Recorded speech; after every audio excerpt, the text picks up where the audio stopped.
যিহেতু আমাৰ কাইৰভৰ 6 মান্থছ পাৰ হৈছে, তাক মই চেমি চলিড খোৱা ভিডিঅ' এটা দিছিলোঁ আৰু তাতে বহুতে সুধিছিল যে তাক মই কি খুৱাইছোঁ। চ' তাৰ কাৰণে মই ঘৰতে এটা চেৰেল বনাইছোঁ আৰু কেনেকৈ বনাইছোঁ বলক দেখাওঁ আপোনালোককো।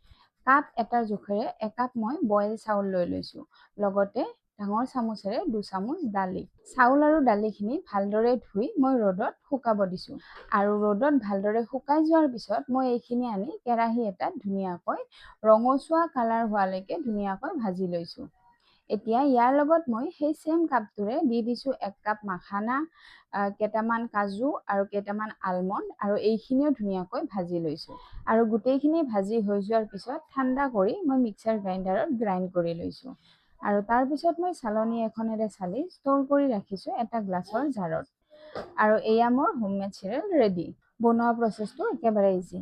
জানিব বিচাৰিলে ভিডিঅ'টোত কমেণ্ট কৰিব, মই নেক্সট ভিডিঅ'ত আপোনালোকক দেখাই দিম।